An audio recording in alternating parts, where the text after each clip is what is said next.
নাসিরউদ্দিন পাটোয়ারি উনি কিন্তু কালকে বলছে উনি কিন্তু মামলায় যাবে না, অর্থাৎ ওনাকে যেন অ্যাটাক করা হয়েছে এবং বিভিন্ন ইট পাক্কেল যেন তার উপরে মারা হয়েছে, এটার কারণে উনি কোনো প্রকার মামলাতে যাবে না, সেটার প্রতিশোধ নাকি উনি নিবে।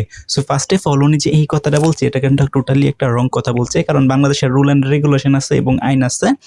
আইন অনুযায়ী তার উপরে যদি হামলা করা হয় বা অন্যায় করা হয়, হোয়াট এভার যাই করা হোক না কেন, বাংলাদেশের যে রুল অ্যান্ড রেগুলেশন এবং আইন আছে সেটার বিরুদ্ধে গিয়ে উনি নিজে প্রতিশোধ নিবে এটার বিরুদ্ধে, সেটা কিন্তু উনি টোটালি একটা রং কাজ করতেছে। এবং উনি কিন্তু এই কথাটাও মিডিয়ার সামনে বলছে উনি জীবনও মামলা করবেন না, অর্থাৎ নিজের প্রতিশোধ এখন নিজেই নিবে। এবং উনি কিন্তু সরাসরি ইন্ডিকেট করছে তারেক রহমান, অর্থাৎ তারেক রহমান হচ্ছে তাদের যে বিএনপির অঙ্গ সংগঠনের যে নেতাকর্মী আছে তারা টোটালি পরিকল্পনা করে এনসিপি নেতাদের উপরে হামলা করছে এবং টোটালি দায়ী করতেছে বিএনপিকে।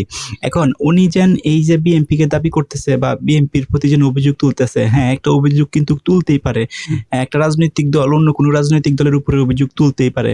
তার মানে সে যে যা মন চাই তাই বলবে, যা মন চাই তাই করবে, বাংলাদেশের রুল অ্যান্ড রেগুলেশন বা আইন শৃঙ্খলার যে নিয়ম আছে সেগুলো মানবে না, সেটা কিন্তু কাম্য নয়। অর্থাৎ নাসিরউদ্দিন পাটোয়ারি কিন্তু একটা রাজনৈতিক দলের একটা হচ্ছে গুরুত্বপূর্ণ ব্যক্তি, অর্থাৎ এনসিপি জাতীয় নাগরিক পার্টির একটা গুরুত্বপূর্ণ ব্যক্তি। এরকম একটা গুরুত্বপূর্ণ পদে থেকে উনি কিভাবে বলে যে উনি মামলা করবে না, উনি নিজে প্রতিশোধ নিবে, অর্থাৎ ওনার উপরে যে হামলা করা হয়েছে এবং তাদের দলের উপরে যে হামলা করা হয়েছে এটার কারণে নিজে সে প্রতিশোধ নিবে, সেটা কিন্তু কখনোই কাম্য নয়। এবং তরুণ সমাজ তাদের কাছ থেকে কিন্তু কি শিখবে, এবং উনি যেন বেয়াদবি কথাবার্তা বলে এইগুলো কিন্তু তরুণ সমাজ অলওয়েজ শুনে, সো ওদের কাছ থেকে কি শিখবে। তো সবচেয়ে বড় কথা হচ্ছে মিডিয়ার সামনে একটা প্রেস বিজ্ঞপ্তিতে বলতেছে উনি জীবনেও মামলা করবে না, নিজের প্রতিশোধ নিজেই নিবে।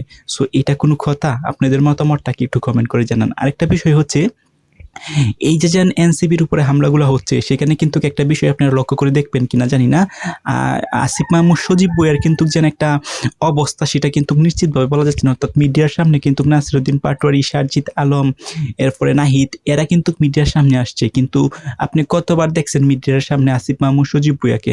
আমি এখন পর্যন্ত মানে বেশিবার দেখছি না আসিফ মাহমুদ সজীব ভুঁইয়াকে যে বিএনপিকে দাবি করতেছে বা বিএনপির উপরে আঙুল তুলতেছে, বিএনপির উপরে বেশি কথাবার্তা বলতেছে, এরকম না। বাট এখন পর্যন্ত আমরা যা দেখতেছি তা হচ্ছে নাসিরউদ্দিন পাটোয়ারি হচ্ছে সবচেয়ে বেশি মিডিয়ার সামনে আসতেছে এবং বিভিন্ন কথাবার্তা কিন্তু বলতেছে। এবং বিভিন্ন কথাবার্তা বলার পিছনে কারণও আছে, উনি কিন্তু ওনাকে আক্রমণ করা হয়েছে এবং হচ্ছে ইট নিক্ষেপ করা হয়েছে ওনার শরীরে। উনি এটাও দাবি করছে যদি সেই ইটটা তার মাথায় পড়তো তাহলে হয়তো বড় ধরনের ক্ষতি হইতো, ওনার হচ্ছে শরীরে পড়ছে এবং আঘাত পাইছে। এখন উনি কিন্তু এই কথাগুলো বলতেছে এবং উনি কিন্তু এখন টোটালি বিএনপিকে দাবি করতেছে এবং বিএনপিকে যে হচ্ছে যা মন চায় তা কিন্তু উনি বলতেছে। প্রথমত হচ্ছে আইন শৃঙ্খলার যে পরিস্থিতি বা আইন শৃঙ্খলা মানবে না, এটা হচ্ছে তার একটা ভ্রম কথা। আর একটা হচ্ছে একটা রাজনৈতিক দলকে উনি অভিযোগ জানাইতেই পারে, তার মানে এই না যা মন চায় উনি তাই বলবে, এটা কিন্তু কখনোই অ্যাকসেপ্টেবল না। সো এই যে কথাগুলো বলতেছে এটা কিন্তু এনসিপি অর্থাৎ জাতীয় নাগরিক পার্টি টোটালি ভুল করতেছে। হ্যাঁ, তাদের উপরে অন্যায় করা হয়েছে এবং তাদেরকে আক্রমণ করা হয়েছে, যদি সেটা বিএনপির দলীয় বা বিএনপি সদস্য যারা আছে তারা যদি করে থাকে তাহলে এটার প্রপার ইনভেস্টিগেশন হবে। বাংলাদেশের আইন আছে, সেই প্রপার ইনভেস্টিগেশন করার পর স্টেপ বাই স্টেপ সেটার বিরুদ্ধে কিন্তু অ্যাকশনে যাবে। এটা কিন্তু সাধারণ মানুষ বলেন, যে কোনো রাজনৈতিক দল বলেন, সবার জন্যই আইন কিন্তু সবার জন্য সমান। আইন একজনের জন্য বেশি একজনের জন্য কম, বিষয়টা কিন্তু এরকম না।